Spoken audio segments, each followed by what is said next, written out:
Bueno, déjeme saludar a dos compañeros, a dos personas que admiramos y que respetamos para iniciar una mesa de diálogo. Saludo a la historiadora Carla Mote. Te saludo con mucho gusto, Carla. Un abrazo, buenas tardes, buenas noches.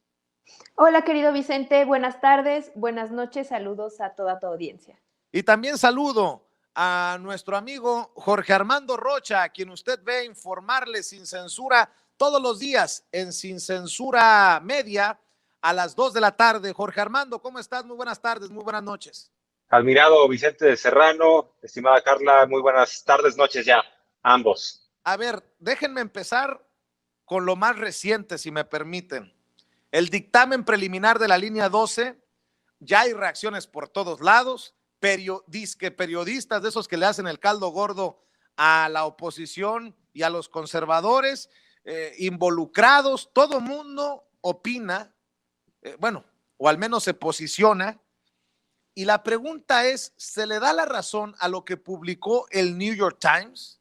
Ya veo, por ejemplo, a personajes como León Krause diciendo que así fue, que tanto nos quejamos por lo que publicó el New York Times, pero que en esencia es lo mismo que se presentó en el dictamen preliminar. ¿Tú qué me dices, Carla Mote? Bueno, yo creo que es muy importante atender al proceso mismo del trabajo que está haciendo la Comisión Internacional, debido a que se presentó un primer dictamen de 3 que se presentarán. El tema es gravísimo y yo creo que sin duda va a continuar prestándose pues a estas suposiciones, alegatos e incluso golpeteo político, que es lo que hemos estado observando. Desde que ocurrió este lamentable accidente, pues observamos a diferentes actores políticos hablar de sus repercusiones y tratar también de llevarlo, digamos, para sus beneficios. No podemos olvidar esta escena del grupo de candidatos panistas que fueron incluso a tomarse la foto en el lugar del siniestro. Y bueno, más allá de confirmar alguna hipótesis, yo creo que nadie ahorita en este momento puede, digamos, tener alguna conclusión. Digamos, todo el cúmulo de opiniones que se están observando y que sin duda están dentro también del espectro político actual y sin duda también rumbo a la elección del 2024, podrían también incluso entorpecer en este ánimo de, digamos, sacar ventaja, llevar agua para su molino, entorpecer las investigaciones en el sentido también de minar al trabajo de la autoridad por parte de la opinión pública. Entonces, yo creo que estamos en una primera etapa, habrá que ir observando cómo se desarrolla este proceso y lo que todas y todos los ciudadanos, más allá de la simpatía o filiación política que tengan, pues creo que es que las víctimas obtengan una respuesta y que la ciudadanía también tenga la certeza de que las investigaciones se hayan llevado a cabo pues con neutralidad y con miras en ejercer justicia. Jorge Armando Rocha, algo que le criticábamos algunos, muchos, al reporte del New York Times es que no tocaban con el pétalo, ni con el pétalo de una rosa a Miguel Ángel Mancera. Y si bien en este dictamen preliminar no se habla de responsables con nombre y apellido, pues yo creo que sería una volada decir que es este dictamen una confirmación a lo que publicó el New York Times, solo por esto que estoy mencionando, Jorge Armando. Así es, de acuerdo. Creo que lo que hace The New York Times es un artículo de opinión, no de investigación. No es una investigación periodística porque una filtración no tiene nada de investigación, simplemente te pasan un dato y lo publicas. Y pareciera que les pasaron este dato de que había problemas con la soldadura. No se necesita ser un genio para saber que había un problema con la línea 12 en ese tramo, por algo se cayó.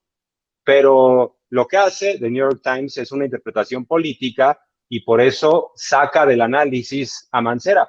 De lo contrario, se descuadra ese análisis político porque habla de un posible descarrilamiento de la 4T, de Marcelo Ebrard, de la propia Claudia y de uno de los empresarios más importantes del país, Carlos Slim, que ha estado muy cercano E incluso este artículo me parece que es de tan baja calidad periodística que se atreve a insinuar que algo similar va a pasar con el Tren Maya, que porque se lo dieron en un tramo a Carlos Slim, y sugiere que tiene los mismos problemas.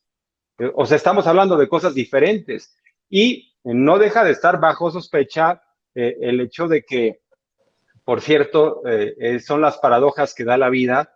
En 2008, cuando inició la construcción de la línea 12 del metro, uno de los hombres más poderosos y ricos del planeta, Carlos Slim, le inyectaba $250 millones a The New York Times para salvarle la vida porque estaba en vías de desaparecer, prácticamente en la ruina.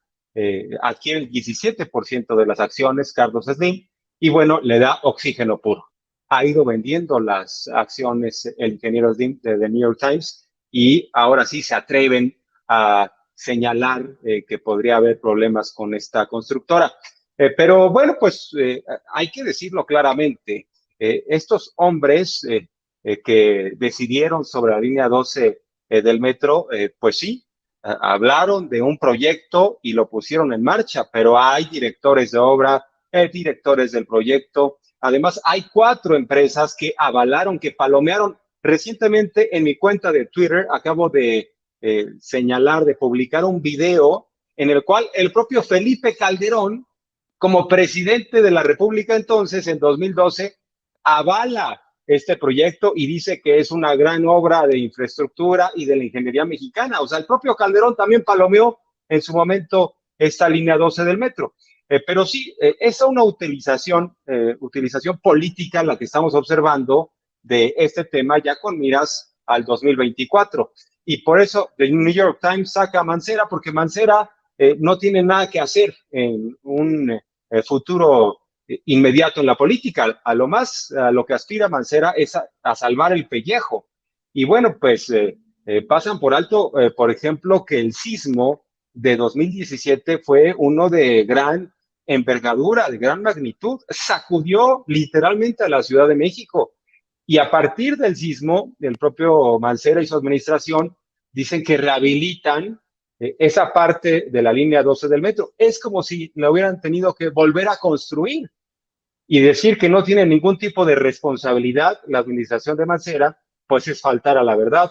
Y por eso insisto, que lo que han hecho es básicamente un artículo de opinión con muy poca investigación, con algunas filtraciones. Y bueno, sí, ya he leído algunos que dicen, no, gran pieza periodística de New York Times porque adelantó. Bueno, pues si te filtran parte del dictamen preliminar, pues no tiene mayor ciencia que publicarlo. Pero de ahí a que se avienten un análisis político en donde digan a temblar la 4T, ya es otra cosa, ya es lo que me refería a Carla. Yo la utilización de los panistas que fueron a hacer un meeting cuando estábamos hablando de panistas de la alcaldía Benito Juárez, que evidentemente fueron a sacar raja política, no les interesaba los desaparecidos, poner sus propias unidades a buscar a las personas a las que se requería encontrar. Es decir, hasta ahora no ha habido incluso de la oposición ningún plan para rehabilitar la línea 12 y para reparar el daño, que es lo que también decía Carla. Hay que, por supuesto, a las familias darles justicia, que no haya impunidad, pero yo no veo a Carlos Slim habiendo hecho mal la mezcla o a Marcelo Ebrard poniendo mal los pernos, como quisieran algunos colocar y ya anularlos políticamente hablando. Yo creo que sí hay una utilización muy clara de ese tema, política. A ver, entiendo pues que esto toma otro nivel, Carla, Jorge Armando, porque se trata de Marcelo Ebrard y de Claudia Sheinbaum entre y son 2 de los personajes que han sido señalados como posibles sucesores, aspirantes a la presidencia de la República en 2024, pero no es muy temprano para hablar de la sucesión presidencial o ya en sus marcas listos fuera, Carla. Yo creo que históricamente la sucesión no se define en lo que marcan, digamos, oficialmente los tiempos, ¿no?, electorales, siempre existe esta, digamos, posicionamiento de figuras políticas que son o no afines, aptas y que se consideran presidenciables. Sobre todo después de la elección intermedia, este tema pues es el número uno en la agenda política y en la agenda mediática, y lo vamos a ir observando cómo se va a intensificar rumbo a la elección. No es poca cosa, se trata de la sucesión en el marco de la implementación de un nuevo proyecto de nación. Entonces, no solo hablaremos de la continuidad de un proyecto de largo alcance, sino también pues de qué, digamos, personaje, acompañado de quiénes, es el que le tocará, digamos, dar continuidad a este trabajo que se inició en 2018. Si es muy pronto, pues yo diría, esto ha empezado desde el minuto 1 que empezó la Cuarta Transformación.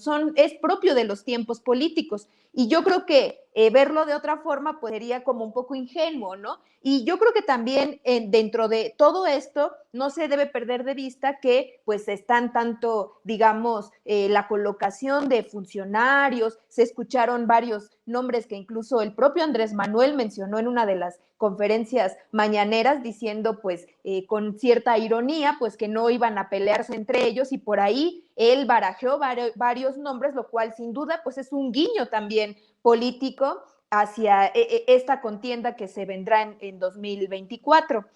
Pero también una cosa que resulta muy, digamos, significativa de este proceso es que del lado de la oposición no se están viendo liderazgos políticos con las cualidades ni con el nivel de liderazgo, de reconocimiento público, cuando dentro del proyecto de la Cuarta Transformación pues se escuchan varios nombres, es decir, pareciera ser que la disputa pues se está dando internamente en este sentido, porque la oposición no tiene estas figuras políticas con la fortaleza que necesitarían para hacer oposición al proyecto.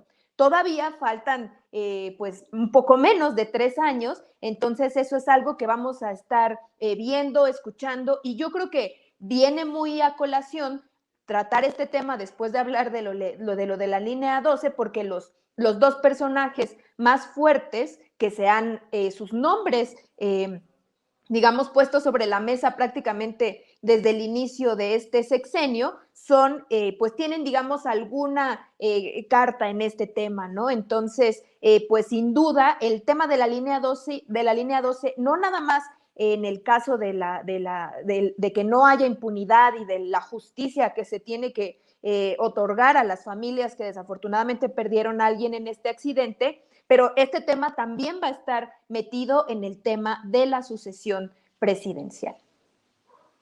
Y ya que hablamos de personajes, el presidente Andrés Manuel López Obrador le echó más limón a la herida, hizo retorcerse a más de uno en la oposición. Jorge Armando Rocha, te pregunto tu opinión, porque el presidente dijo, ¿quién? ¿Claudio? ¿La esposa de Calderón? ¿Cuadri? ¿Van a regresar a Diego o a Chong? Y bueno, pues ya tenemos respuesta de Diego Fernández de Ceballos al presidente Andrés Manuel López Obrador, y dice así: 10 millones más de pobres, la criminalidad desafiante, 500,000 muertos por el COVID, los niños con cáncer sin medicinas, inflación a la alza y el desprestigio internacional humillante. Échele ganas, presidente. No es lo mismo un animal político que un político animal. Ah, pero dicen que no hay libertad de expresión en México, Jorge Armando Rocha. Además de lo que ha dicho Aguilar Camín, las groserías, y bueno, lo dice Diego Fernández de Ceballos, quien se fue a esconder como candidato presidencial en su momento ganador, iba bastante bien, el panista. ¿Qué pasó ahí? Negoció qué cosa, se fue a esconder unos días, muchos días antes de la elección para dejar pasar a Ernesto Zedillo. Y bueno, pues retomo esta parte en donde decías, Vicente, si era muy temprano para el ruido y para que se haya ya destapado la carrera presidencial.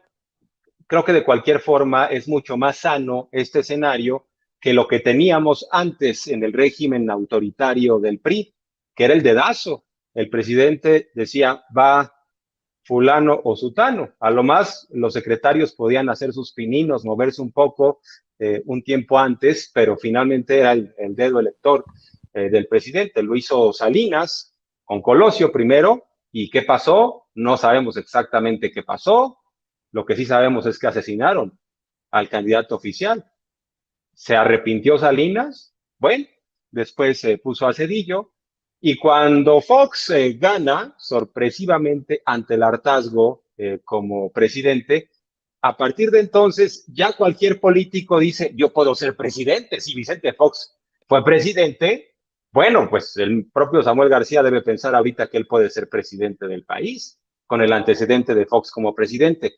Y bueno, pues sí, tenemos este escenario en donde hay dos grandes figuras de la 4T. Yo estoy convencido de que el candidato será Ebrard o la candidata Claudia Sheinbaum, y que el propio López Obrador ha abierto la baraja más con el oficio político que lo caracteriza, para un poco quitar de ellos toda la atención, el foco mediático, y desviar un tanto las cosas, hablando de otros personajes. Pero sí, la oposición está bastante flaca, la caballada está famélica, no tienen una figura de respeto que los aglutine, que los ponga en orden, porque además ya varios alzaron la mano, Alejandro Moreno del PRI, Ricardo Anaya del PAN.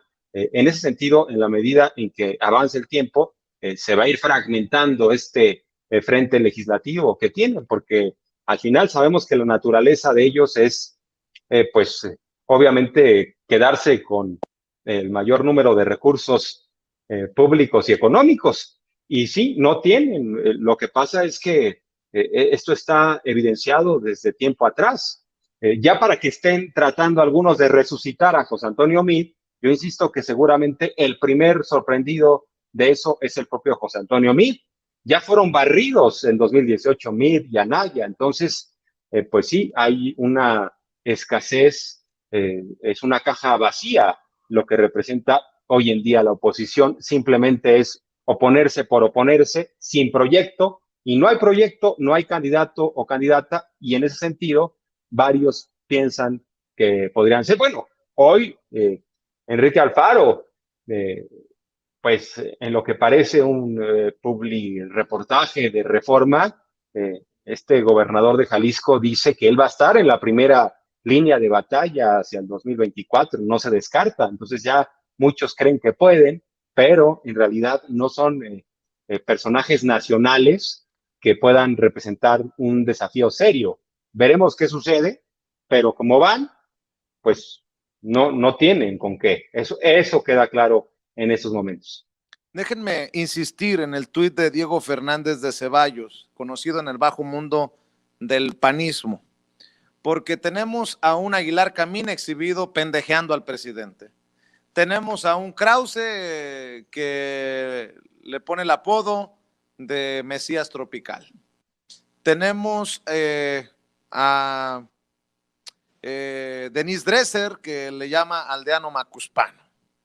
Ahora tenemos a un Diego Fernández de Ceballos que le llama político animal, le llama animal al presidente Andrés Manuel López Obrador. ¿Qué es esto, Carla? Dice el presidente Andrés Manuel López Obrador que es el presidente más atacado desde Madero, y lo buscan ridiculizar por esas declaraciones, pero pues dices tú, oye, le dicen hasta de qué se va a morir, le critican hasta los zapatos, le critican que si no le queda bien el traje, le llaman dictador. Bueno, como diría el filósofo michoacano, ¿a dónde vamos a parar? Diría el Buki. Cuando el presidente Andrés Manuel hace referencia a la prensa del periodo breve en el que Francisco I. Madero fue presidente de México, previo, recordémoslo al golpe militar de Victoriano Huerta, siempre alude a esta prensa porfirista que prevaleció una vez caído el régimen del dictador Porfirio Díaz. el ataque a el demócrata Francisco I. Madero fue férreo. Basta algunos textos que se han publicado muy interesantes, observar la caricatura política, por ejemplo, la numerosa proliferación de artículos, opiniones, etcétera, denostando el trabajo de Francisco I. Madero por cosas tan nimias como lo que tú justamente mencionas, Vicente, su estatura, era considerado una persona como muy ingenua, incluso posteriormente, históricamente también hay quienes le han observado así por su venia demócrata. Y yo creo que esta asociación histórica, que por cierto yo considero puntual y que es parte también del ejercicio político del presidente Andrés Manuel tener estos referentes históricos, pues habla de cómo en el presente sí existen, digamos, estos esquemas comunicativos en los que la crítica pues se realiza no de forma, digamos, contundente, limpia, investigativa, ya con los elementos, digamos, del periodismo contemporáneo que deberían tener y sobre todo bajo cánones de ética periodística, sino buscando minar su autoridad y incluso incorporar conceptos que yo pienso que han sido acuñados por un círculo rojo de la oposición, antiguos intelectuales que llevaban la batuta interpretativa de los tiempos que corren en México y que han tenido a bien pues tener esta perspectiva de que hay un autócrata o que el presente régimen está liderado por un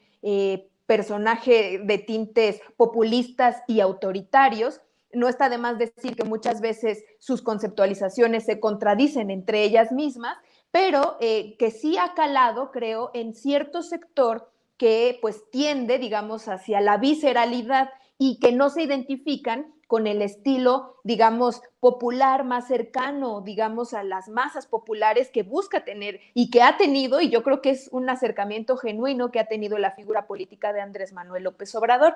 Bajo estos, digamos, esquemas comunicativos, pues también pues observamos esta autoidentificación de un sector de las clases medias que pues quieren diferenciarse a toda costa de estos paradigmas o de estos elementos populares y pues eso, pues hay que decirlo, viene de una visceralidad muy poco informada. Ahora, por ejemplo, en la reciente elección hemos observado cómo personas muy jóvenes, quizá primeros votantes, que se fueron, digamos, con esta mala propaganda hacia el régimen actual, pues no sabían lo que representaba votar por el PAN, por ejemplo.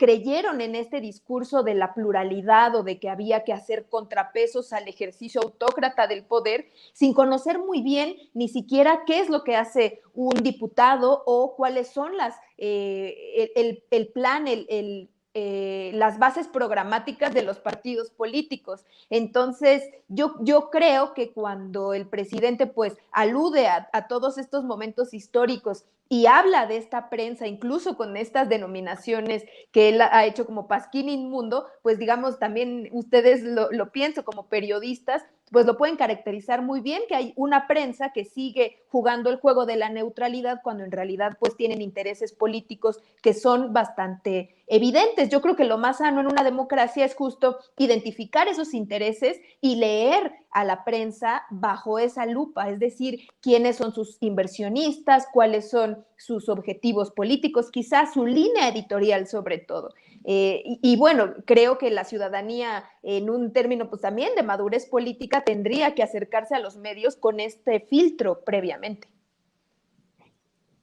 Así es, y en ese sentido para abonar a lo que está diciendo Carla, Jorge Armando, imagínate lo que pensarán los más jóvenes sobre lo que escribe Diego Fernández de Ceballos en Twitter, sobre la exhibida que le pone a Héctor Aguilar Camín. Creo que hay una responsabilidad de todos para hablar sin máscaras de estos personajes porque están muy activos en nuestra vida política actual, pero ojo, muchas personas de abajo, hay que ser sinceros, no tenían idea hasta no hace mucho tiempo atrás de quién era Héctor Aguilar Camín y lo que significaba, o quién era el propio Diego Fernández de Ceballos.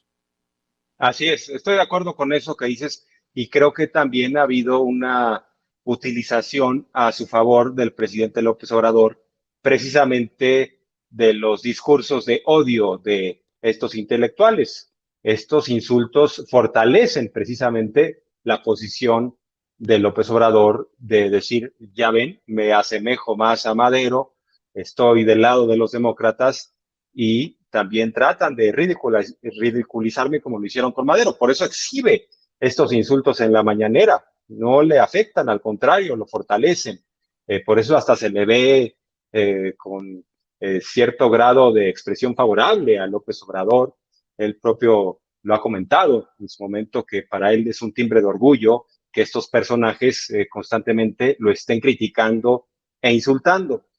Eso por una parte, y por la otra, de la que hablabas también, que muchos están simplemente con la fijación de que si se volvió bien los zapatos López Obrador, que si se cortó o no bien las uñas. Hay una añoranza por la presidencia estética en el país, por la presidencia de Peña Nieto, en donde, entre comillas, pues en lo que fuera a la forma, todo era color de rosa, era una telenovela de Televisa, que por cierto hay varias hipótesis de que realmente sí se planeó como tal.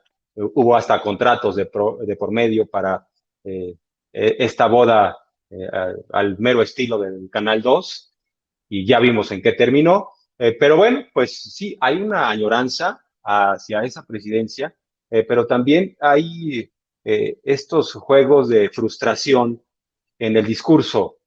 Por ejemplo, lo que dice León Krause, lo que trata de imponer en Jorge Ramos, el tema del Mesías tropical, que si López Obrador es un dictador, que si somos Venezuela.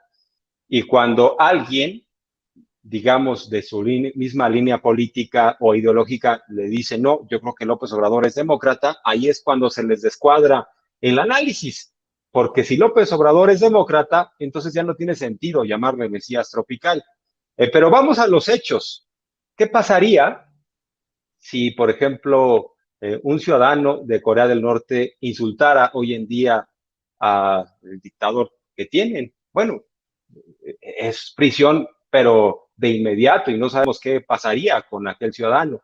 Entonces, pues evidentemente no estamos ante un dictador, no hay elementos para sostenerlo, acabamos de pasar una elección, hay una aceptación de los resultados como tal, del presidente, no está hablando de ningún tipo de fraude, lo hizo cuando evidentemente lo hubo, cuando en 2006 tuvimos problemas serios de campañas sucias y además el día de la votación, casillas zapato, etcétera, de esas cosas que se replicaron a lo largo de décadas en el país. Y bueno, pues sí, insistir en que Aguilar Camín ahora insulta a López Obrador, pero yo sigo esperando que alguien me pase el fragmento de cuando Aguilar Camín era consecuente e insultaba a otro presidente en funciones. Cuando Aguilar Camín insultó a Salinas en funciones, o a Fox, o a Cedillo, o a Calderón. Bueno, no, porque estaba muy bien acomodado y lo sabemos, que había contratos de por medio,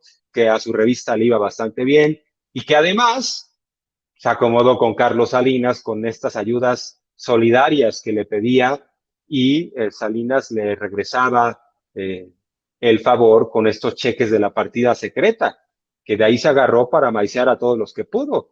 Entonces, pues sí, pareciera que hay una estrategia fallida de este tipo de plumas para obtener recursos y como ya se vio muy claro que el presidente ha dicho no más eso, pues ahora sí se animan hasta insultar al presidente. ¿En qué dictadura se hace eso? Bueno, pues en ninguna, no existe. No lo permitiría en su momento Franco o en su momento Pinochet, que lo insultaran y que eso se exhibiera en todo el país. Bueno, pues las dictaduras desaparecen a los opositores. Y aquí los opositores están vigentes. Que sean débiles, eso es por su propia culpa. No es responsabilidad de López Obrador. Así es, y en algún momento me criticaron, me dijeron que era muy alarmista, amarillista, exagerado, porque dije que el PRI en el pasado 6 de junio de elecciones había perdido hasta la dignidad. Pues aquí está la confirmación de que no andaba tan perdido. El PRI propone eliminar diputados de mayoría y dejar plurinominales.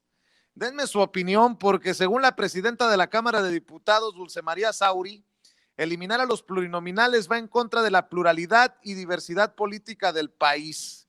Esto en relación a la reforma electoral que anunció el presidente Andrés Manuel López Obrador y que ocuparía el tema pues de los plurinominales. Lo publica El Sol de México. El PRI propone que en lugar de eliminar a los legisladores plurinominales en una reforma electoral, se reduzca a los de distrito de 300, que son actualmente a 200, así serían 100 menos, dijo la presidenta de la Cámara de Diputados, Dulce María Sauri Riancho. Los legisladores plurinominales son elegidos de manera directa por los partidos políticos, no tienen obligación de hacer campaña ni promover el voto. De los 500 que son en la Cámara de Diputados, 300 son elegidos por la ciudadanía y 200 por representación proporcional. El Senado tiene 128 legisladores, 64 de mayoría relativa, o sea, de votación, 32 de primera minoría, la fórmula que queda en el segundo lugar, y 32 plurinominales. Ahí se las dejo de tarea, que es mejor, de acuerdo a la visión de esta priista, la presidenta de la Cámara de Diputados, eliminar diputados de mayoría y dejar los plurinominales. Dame tu opinión, Carla Mote. Pues fíjate que se viene una discusión súper interesante respecto a la arquitectura parlamentaria en México. No está de más recordar que la composición en las cámaras que viene con esta, digamos, relativamente complejo proceso electivo, data de los años 70 con la reforma política del 77, en la que se incorporan a los diputados y senadores de representación proporcional o los pluris, justamente para darle pluralidad, diversidad a ambas cámaras, es decir, para que los partidos minoritarios o quienes tuvieran un porcentaje de la elección, digamos, tuvieran más posibilidades de tener esta representatividad. Y son figuras que resultan y han resultado polémicas, a pesar de que tenemos una historia en la que la posibilidad de tener plurinominales fue la que posibilitó, y así es como se ha estudiado, la llamada transición democrática, que se refiere al crecimiento de los partidos que estaban en la oposición o que eran pequeños en los tiempos de la hegemonía priista. Con los carros completos del siglo pasado del PRI, pues era imposible contender, digamos, en ciertas condiciones que permitieran el crecimiento de diversos partidos políticos. Y lo que vemos ahora es que ha habido un, digamos, cuestionamiento de una parte de la ciudadanía, porque justamente estos representantes, ya sean en el Senado de sus estados o de la población en la Cámara de Diputados, no llegan por la vía del voto directo, es decir, no representan tal cual a sus votantes, y pues eso se considera como que no tiene tanto sentido en nuestra democracia representativa. Sin embargo, pues yo creo que el tema va a ser muy interesante, incluso pues esta propuesta que ahora lanza Dulce María Sauri, pues también resultaría pues en una composición en la que la representación ya no vendría por el voto directo, sino únicamente por la proporcionalidad en la elección. Me imagino que ella se imagina un panorama en donde votemos por partidos y no por candidatos, y las listas de pues de los políticos que estarían para esos cargos, pues vendrían determinadas por los propios partidos políticos. Hay un tema también con esto. Los que suelen llegar por la vía plurinominal son los políticos y políticas más experimentados, los que tienen una trayectoria más amplia, es decir, es la forma del partido, de los partidos, de asegurar la presencia de los imprescindibles en ambas cámaras. Entonces, al contrario de lo que suele pensarse como de que serían personas sin credenciales o sin trayectoria, pues en realidad es lo contrario. Llegan como plurinominales los que ya tienen un camino recorrido como para que el partido decida, digamos, darles esta vía de camino político, ¿no? Para ser parte del Congreso. Yo creo que más allá de la propuesta de Dulce María Sauri, bueno, como esa seguramente vamos a ver muchas más. Por ahí se está incluso hablando de que pues si se habla de austeridad republicana y tenemos 500 representantes en la Cámara de Diputados y 128 en la de senadores, podría reducirse el número, 300 en diputados y senadores y 90 y tantos en diputados y 90 y tantos en senadores, y reducir el número tanto de plurinominales como de electos directamente. Vamos a ver muchas, digamos, fórmulas, y a mí el debate me interesa muchísimo porque al final pues habla de cómo está organizado uno de nuestros poderes, lo cual no es decir poca cosa, y creo que esta reforma política, sobre todo, también otra cosa de la que no se ha hablado tanto porque ha sido como muy mediático el tema de los pluris, pues va a ser lo que se proponga para modificar la normatividad o la cantidad también de burocracia que hay en el Instituto Nacional Electoral. Entonces también esa parte va a ser fundamental, y puede ser que estemos frente a una reforma política de gran calado, pues que va a modificar el sistema político en México. Jorge Armando, muchas personas están opinando, y la gran mayoría de opiniones en nuestro chat en vivo y en directo son en contra de los plurinominales. Es apasionante, enciende pasiones este debate de los plurinominales entre la gente de a pie, porque pues históricamente nos han, y bien lo decía Carla Mote, puesto en la lista de plurinominales a muchos de los impresentables, pero imprescindibles para la mafia del poder. Así es. Y también coincido en que la reforma electoral tiene que ver con bajarle el costo a nuestra democracia. O sea, el INE no puede seguir estando tan costoso, no puede ser el instituto más caro del mundo para organizar elecciones. Y además, el INE ha demostrado que obedece a los intereses de partido y no a los ciudadanos. Los consejeros electorales llegan ahí por el apoyo de diversas fuerzas políticas, y se ve claramente, por ejemplo, para dónde juega hoy en día Lorenzo Córdoba, el presidente del INE, para dónde juega, por ejemplo, Ciro Murayama.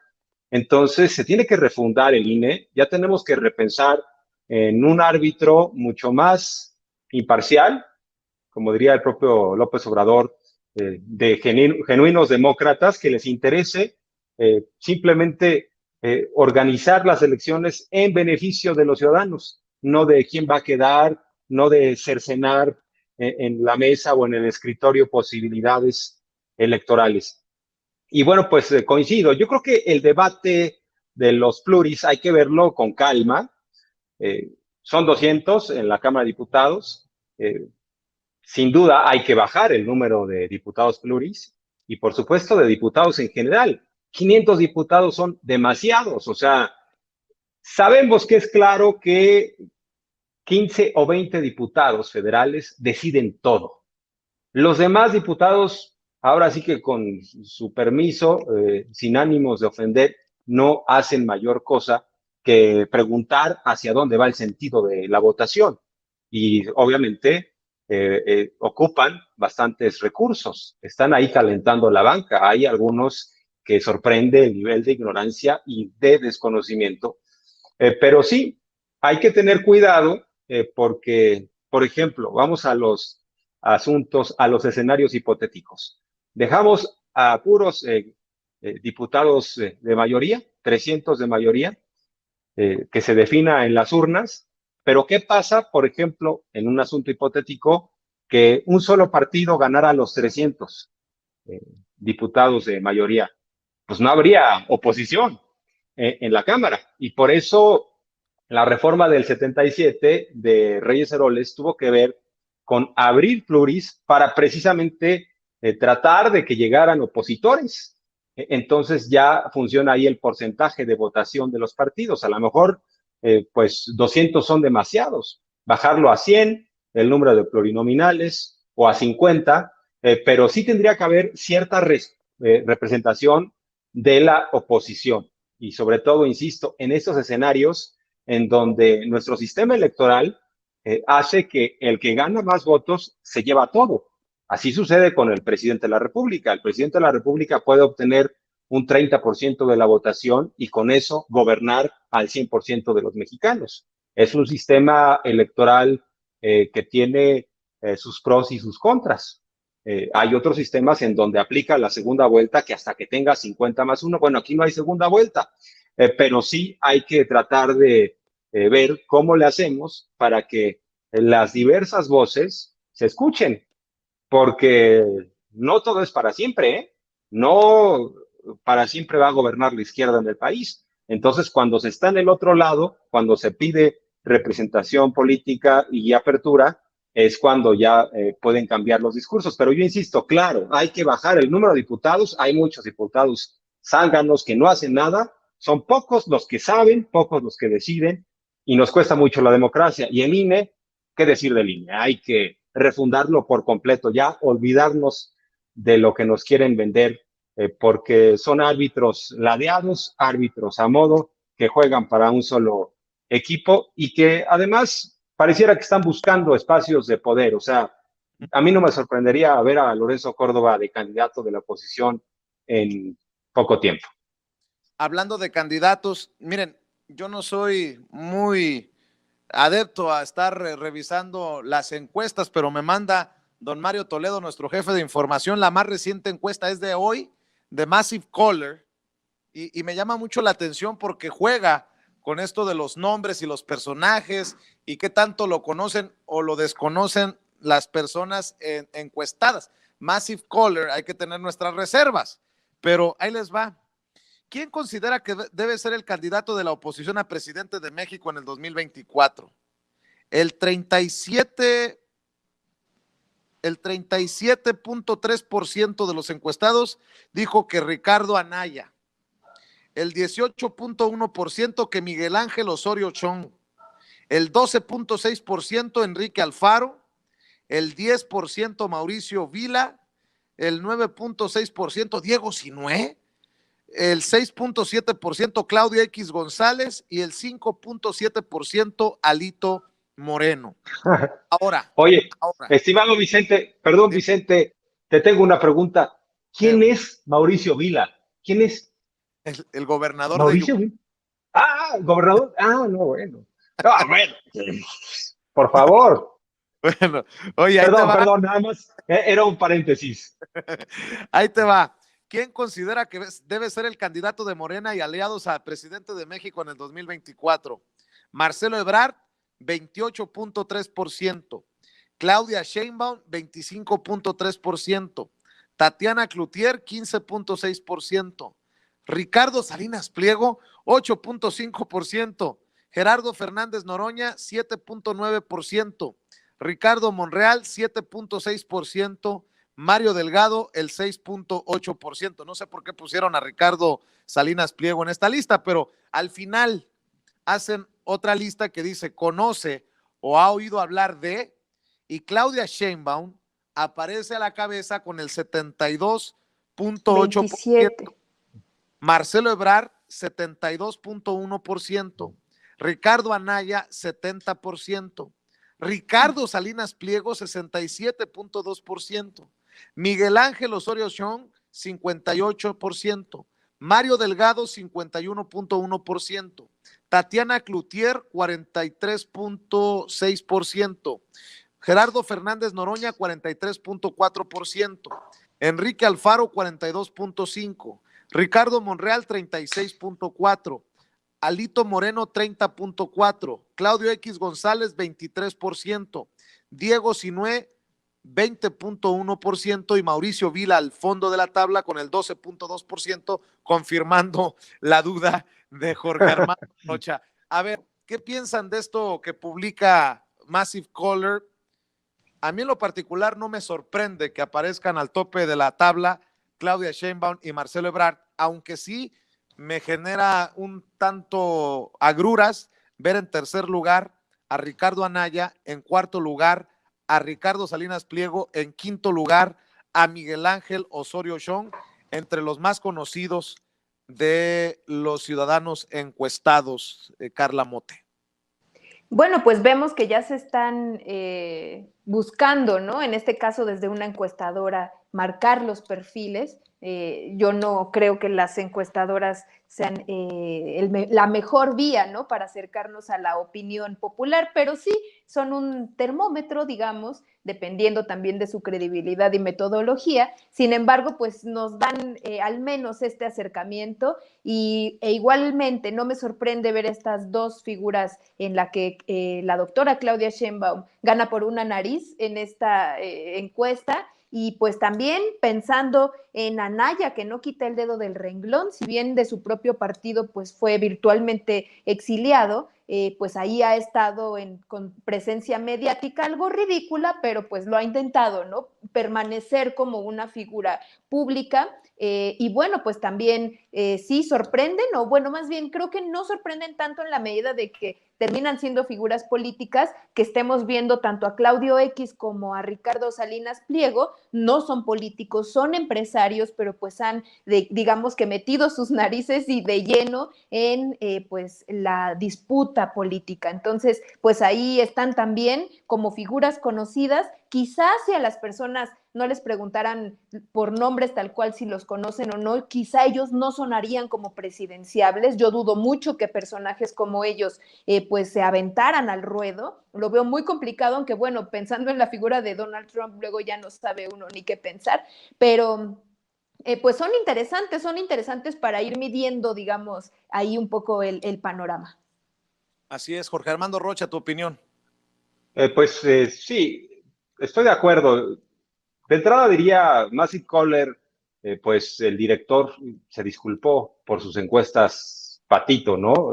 Recientemente en la elección, por ejemplo, en Sonora le daba la victoria al priista Ernesto Gándara y arrasaron al candidato de Massive Caller con 16 puntos de diferencia. Entonces, bueno, ahí me queda la duda de si hay la posibilidad de que esta encuestadora negocie con ciertos personajes. Te pongo en la encuesta, preguntamos por ti. Bueno, ahí está la sospecha, pero en ese sentido creo que sí tiene algo de razón cuando coloca a Marcelo Ebrard y a Claudia Sheinbaum como los más conocidos. Una cosa es ser conocido y otra cosa es que vayan a votar por ti. Habrá que ver cuántos negativos, como le dicen en el mundo de las encuestas, cuántas opiniones negativas tienen en términos porcentuales cada uno de los candidatos. Y bueno, pues encuestas bien hechas van a ser instrumentos útiles. Hay que recordar que López Obrador, a lo largo de su carrera política, sobre todo en el tramo más reciente, ha optado por las encuestas para que se elijan a los candidatos. De hecho, él se ha sometido a encuestas. Lo hizo en el 2012 con Marcelo Ebrard. Recuerdo incluso cuando en un hotel de la Ciudad de México se citó una conferencia y fueron 3 encuestadoras serias que aplicaron los cuestionarios a 5 preguntas. Y bueno, pues dijeron el que gane el mayor número de preguntas es el candidato. López Obrador le ganó en 3 preguntas, Ebrard ganaba en 2 y en ese sentido pues se fue el candidato el tabasqueño. Yo creo, y por la trayectoria, López Obrador es un hombre muy lineal y consecuente. Va a pedir que su propio partido defina en función de las encuestas. Ahí están perfilados estos personajes. No creo que vaya a haber sorpresas. Yo creo que va a ser Ebrard o Sheinbaum. Me llama la atención que algunos pregunten por Ricardo Monreal. Yo creo que Ricardo Monreal está descartado. No veo al obradorismo apoyando a quien pues tiene serias sospechas. Hay sospechas sobre una operación adversa, incluso en la elección pasada, que él habría encabezado en la Ciudad de México. Y bueno, pues va a intentar, obviamente, asumirse como presidenciable, quizá tratando de ganar terreno. Por ejemplo, ahora sí que le cumplan con ser candidato a la jefatura de gobierno en la capital, que tampoco lo veo viable, pero bueno, ahí está Monreal como un elemento. En el lado de la oposición, no me sorprende que Anaya sea el más conocido, porque al final del día fue ya candidato presidencial, tuvo una presencia mediática impresionante, le metieron mucho dinero a su campaña, es decir, pero de ahí a que tenga la población una opinión favorable, esa es otra historia. Y en ese sentido, pues les lleva ventaja en lo que hace al grado de conocimiento. Los otros candidatos le van a tener que invertir para que la gente los conozca. Bueno, los otros aspirantes de la oposición con ánimos de ser candidatos. Entonces, creo que vamos a empezar a ver más y más encuestas. Por ahí también llama la atención que Osorio Chong siga estando vigente, a pesar de que prácticamente está en un bajísimo perfil, después de haber sido un hombre muy poderoso como secretario de Gobernación, pues seguramente también se le conoce pues por todo lo que hizo en un sexenio. Pero insisto, una cosa es lo que te conocen y otra es la opinión que tienen de ti, y por eso hay que hilar fino en estas encuestas y perfilar a los candidatos que sean más competitivos. Sin duda, estoy cierto de que el presidente López Obrador va a empujar al que sea el candidato más competitivo, porque a pesar de que se va a ir y se va a retirar y ha dicho que va a escribir un libro, etcétera, claro que le interesa que el proyecto de la 4T siga vigente y le va a interesar que haya un candidato o candidata competitiva que pueda garantizar eso. Y para cerrar, Carla, Jorge Armando, la importancia de la consulta popular para enjuiciar a los expresidentes. Y muchos han preguntado en redes sociales, ¿debe de incluirse a Echeverría, que todavía está vivo, que de hecho salió en aquellas fotografías cuando lo vacunaban contra el COVID-19 como parte de la campaña de vacunación del gobierno de México? ¿Debe de incluirse Echeverría en esta lista, en esta consulta? ¿Qué tan importante es desde su perspectiva para cerrar la reflexión, Carla Mote, Jorge Armando Rocha? Bueno, recordemos que la pregunta tal cual como fue definida quedó un poco abigarrada, pero también algo abierta. Entonces es a crímenes del pasado en los que también podría incluirse a Luis Echeverría Álvarez, quien pues también es un anciano de alrededor de 99 años. Sin embargo, pues todo el periodo de la Guerra Sucia pues cayó gran medida sobre sus decisiones. Por lo tanto, pues sí sería un acto de justicia que creo que sería fundamental. Yo lo que digo es, pues no está cerrada la posibilidad. Ahora bien, la consulta pues es un ejercicio ciudadano democrático que pues en este caso tiende justo hacia la participación, ¿no? Yo creo que más allá de los alcances jurídicos que sin duda están presentes, pues también pues es un ejercicio de conciencia, y yo creo que cuando el presidente de la República ha planteado pues esta vía, ¿no?, para diferentes situaciones, lo que se pone en juego pues es también la concientización, la movilización popular, el hecho de que las personas participen de un proceso, en este caso tan complejo y doloroso como la justicia restaurativa, la justicia hacia las víctimas, ¿no?, de crímenes de Estado. Pero también pienso incluso en el caso del derecho a decidir. Hay muchísimas críticas porque en varias ocasiones el presidente pues ha mencionado esta posibilidad de que la interrupción legal del embarazo sea pues también mediante un ejercicio de consulta, y hay mucha gente pues que está en contra porque un derecho tendría que otorgarse de forma directa sin una mediación de una consulta. También lo dicen con este tema de la justicia. Sin embargo, yo creo que en una sociedad conservadora como la mexicana, en donde además se instauró en el caso de la consulta expresidentes, pues como regla el olvido y la impunidad, pues también el ejercicio de consulta tiene, digamos, esta posibilidad, ¿no?, de hacer una amplia discusión pública, que sin duda pues es lo que se viene. Vamos a verlo de aquí a agosto, que se celebra esta consulta, y en el caso de que se dé con la interrupción legal del embarazo, también presenta grandes posibilidades pues de movilización de los grupos que estamos a favor de que esto se expanda a nivel federal, y que si llega vía consulta, si se da este caso, pues va a haber un trabajo también de concientización a la población que pues en una sociedad altamente conservadora pues puede ser muy fructífero. Entonces yo celebro muchísimo el arduo trabajo de los compañeros y compañeras que trabajaron en la recaudación de firmas, que fue un trabajo muy pesado, lo observamos, tú diste también mucho seguimiento de esta cuestión. Y pues yo creo que la participación es importantísima para hacer, digamos, de este instrumento, pues una verdadera herramienta de voz ciudadana. Así es. Jorge Armando Rocha, cerramos con tu reflexión. Pues diría que somos de los pocos países que no enjuicia a sus expresidentes por problemas con la justicia, por problemas de rendición de cuentas. Incluso Estados Unidos tuvo en juicio a un presidente en funciones, a Bill Clinton.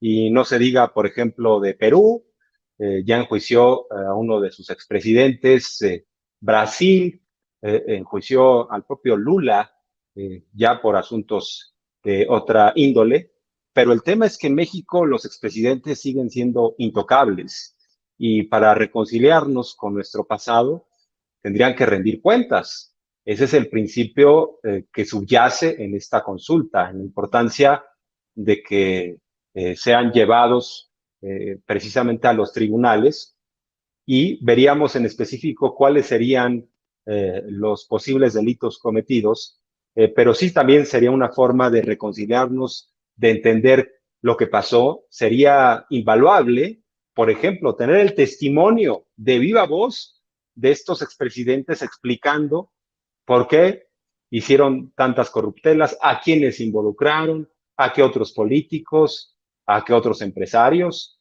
Yo creo que es algo muy sano para cualquier democracia. Somos una democracia incipiente que apenas está tomando forma y en ese sentido es indispensable que estos expresidentes rindan cuentas. Obviamente vamos a seguir escuchando campañas de desprestigio en donde las plumas orgánicas van a decir no vale la pena, veamos para adelante, no tiene validez jurídica, no es vinculante, no van a ir a prisión. Yo no sé si vayan a ir a prisión, pero sí me gustaría escucharlos, sí me gustaría confrontarlos como ciudadanos, que nos dieran explicaciones. El tema es que no solo dan explicaciones, no las dan, sino viven a todo lujo. Peña Nieto está en los viajes, en España, en mansiones.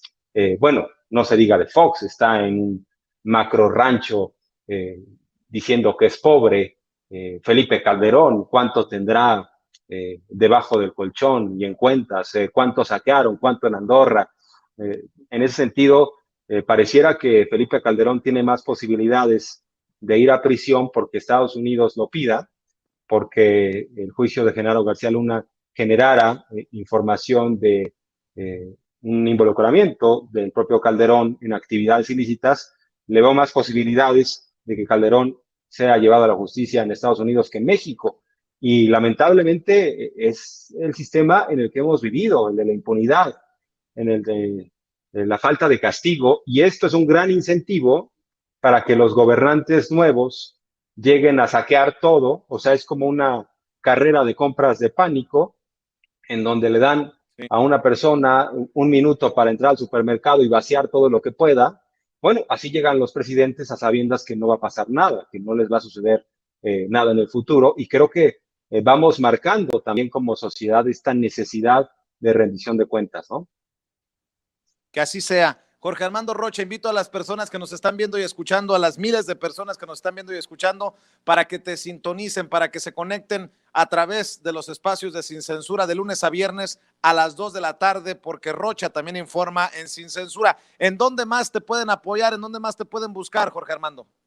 Así es, de entrada decirles, de lunes a viernes a las 2 de la tarde ya quedamos, estamos siempre en vivo de 2 a 2:45 y también en mi cuenta de Twitter en @RochaPeriodista. Ahí estamos en comunicación permanente, dando mucha información, opiniones, metiéndonos al debate. Ahí me encuentran con mucho gusto, con mucho ánimo y en ocasiones, Vicente, pues aquí estamos en las noches debatiendo y compartiendo con grandes amigos y por supuesto hablando de los temas de interés. Claro que sí, te mando un abrazo. Gracias, Jorge Armando. Abrazo, Carla, gracias por la invitación. Gracias, Carla, gracias. también. Carla, ¿en dónde te encuentran? ¿En dónde te buscan? ¿Cómo te apoyan? Me pueden leer también en Twitter como @CarlaMote, Carla con K y Mote con doble T. Les invito a leer el periódico feminista La Regeneración y también escribo quincenalmente en El Soberano. Por lo pronto, te agradezco, querida Carla Mote, siempre Gracias admirada, a ti. siempre respetada por estar con nosotros aquí en Sin Censura. Gracias, hasta luego. Cuídate, gracias, buenas noches.